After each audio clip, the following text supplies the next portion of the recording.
Centre Mohamed Hassan Louazani pour la démocratie et le développement humain.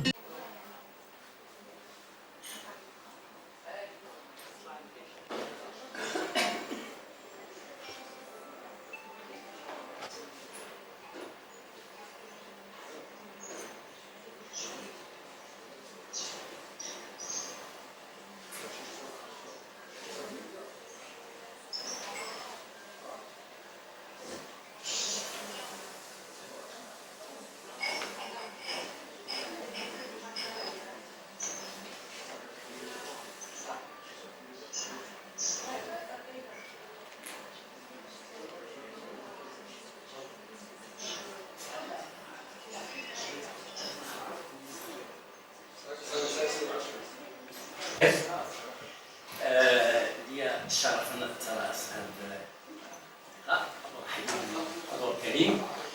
اللقاء سيدور حول الموضوع اللي اظن عنده واحد الاهميه كبيره بالنسبه للاشكاليات التي تطرح بالنسبه للمجتمع المغربي، ولا بالنسبه حتى الذاكره المرتبطه بالسي محمد بن حسن الوزاني. كنعرفوا ان قضيه المراه موجوده ومطروحه في الفكر السياسي لسي محمد حسن الوزاني، وكذلك مطروحه في العمل السياسي لسي من خلال جمعيه اخوات الصفاء. واظن بانه الاشكاليه التي ستتناول هذه الجلسه واحد الناحيه ترتقي الى حد ما بهذه القضيه، ما دامت انها اشكاليه مساواه بين الرجل والمراه. قبل ان اقدم المتدخله اعطي الكلمه تكون الكلمه ديال السيده امينه الوزاني.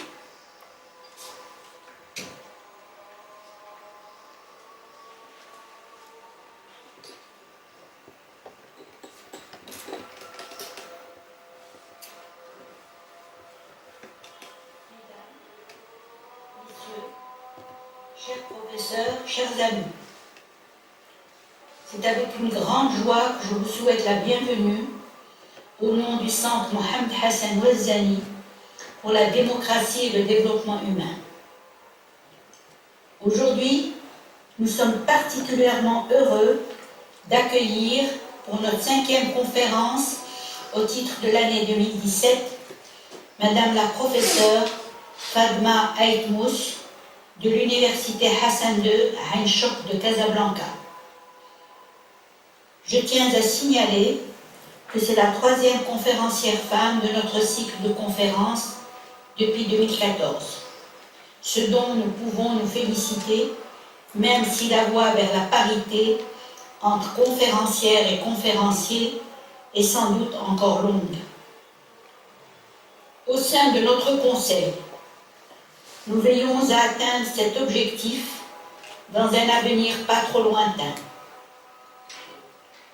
Notre invité s'est proposé de nous entretenir d'un sujet à la fois très délicat qui interpelle toute notre société dans son fonctionnement, dans ses valeurs et dans ses traditions. En effet, le mouvement des Souleyliyettes, en lutte depuis une dizaine d'années pour l'égalité des femmes et leur droit à la terre, s'inscrit bien dans le processus démocratique légitimé et encouragé à différents niveaux par la Constitution de 2011, proposée par Sa Majesté le Roi et approuvée par le peuple. Certes, lors de notre récente journée d'études, le 14 septembre dernier, nous avons tenté d'évaluer les innovations introduites par la nouvelle Constitution, mais aussi les lenteurs, sans parler des freins et des obstacles rencontrés dans leur mise en œuvre. Donc, aujourd'hui, nous allons prendre connaissance d'une réalité peu médiatisée, celle des femmes, épouses, mères, filles, abandonnées sur le bord de la route, lors de cessions de terres collectives, les hommes s'octroyant tous les revenus de ces ventes de terrain. Notre conférencière, dont les compétences sont reconnues, a effectué des recherches approfondies sur cette pratique aux conséquences catastrophiques pour les femmes qui vivaient même chichement et péniblement sur ces terres. Qu'une réalité aussi douloureuse affecte de larges segments de notre société dans de nombreuses régions où ces pratiques sont mises en œuvre ne peut que nous interpeller. Ces pratiques sont contraires aux droits fondamentaux et même aux saines traditions qui assuraient la solidarité de tous les membres des communautés dans leur combat pour la survie sur des terres souvent ingrates et sujettes aux aléas météorologiques. Il s'agit là d'une situation douloureuse, et l'on pourrait même dire honteuse et inadmissible, au vu des progrès considérables acquis dans d'autres secteurs de notre société. Celle-ci n'est-elle pas délibérément engagée, selon les principes proclamés au plus haut niveau de l'État, dans la formation d'un modèle marocain de démocratie participative et sociale? Faut-il rappeler que la prise en compte des populations rurales dans la marche inexorable vers la modernisation du pays, tant au point de vue administratif que sur le plan des infrastructures, a été constant chez Mohamed Belhassan Louazzani, mon regretté père, dans son combat pour la libération des populations marocaines dès les années 1930 et plus encore dès l'indépendance. Dans le journal qu'il créa en 1933 à Fès, en tant qu'organe de défense des intérêts marocains, il dénonça dans plusieurs articles la misère régnant dans la plupart des zones agricoles, misère due non seulement aux aléas liés aux cultures et à l'élevage, mais de plus en plus provoquée par les pratiques d'exploitation dans les zones cédées aux entreprises agricoles coloniales. Les droits concédés à ces dernières, sur certains périmètres favorables aux productions agricoles, attisaient le sentiment d'injustice des agriculteurs indigènes. Le recours facilité aux moyens techniques modernes pour la mise en valeur des terrains agricoles des colons était inaccessible aux fellah condamnés aux méthodes traditionnelles. Enfin, l'exploitation unilatérale des ressources hydrauliques au détriment des petits agriculteurs s'ajoutait au mécontentement grandissant parmi les populations rurales. Par ailleurs, dans le contexte du daïr berbère que la France avait imposé aux populations berbères de l'Empire chérifien en mai 1930, sous le prétexte de protéger leurs droits ancestraux et leurs coutumes, Mohamed Belhassan Louazzani dénonce l'exploitation qui est faite par la propagande coloniale à la femme berbère, soi-disant libre par rapport à la femme urbaine arabe.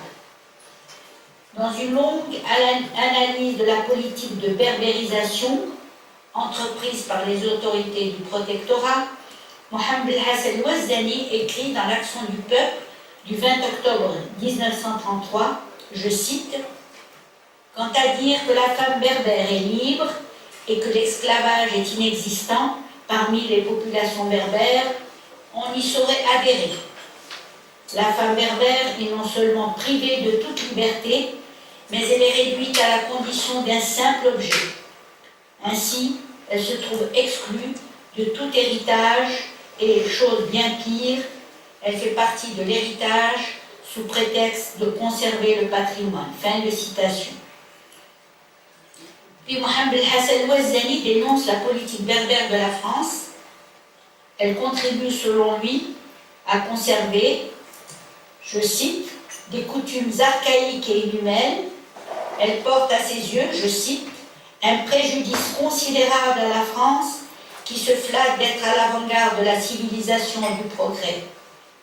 La France qui tolère par son indifférence ou son adhésion à une telle politique se discrédite davantage et en couvrant les responsabilités de ses représentants, elle nous accule au désespoir et contribue à créer une situation extrêmement périlleuse. Fin de citation. Il est donc question de privation d'héritage pour les femmes, de désespoir et de situations périlleuses dans les années 1930. Les manifestations, surtout en 1937, pour protester contre les injustices subies dans la gestion du développement agricole, essentiellement au profit des colons, seront durement réprimées et conduiront à l'arrestation de nombreux militants patriotes, dont Mohamed Hassan Ouazzani, qui sera condamné à l'exil intérieur pour presque 10 ans dans le sud marocain, puis à Isère, près de Midels. Qu'en est-il des femmes des campagnes du début de ce XXIe siècle qui, depuis une dizaine d'années, se battent pour leur survie? C'est tout l'intérêt que l'exposé de Mme Fatma Edmous, que je tiens particulièrement à remercier pour sa disponibilité.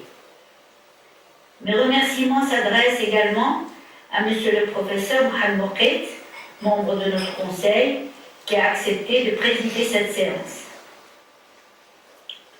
Selon nos pratiques, à l'issue de l'exposé, tous les participants sont invités à prendre part au débat.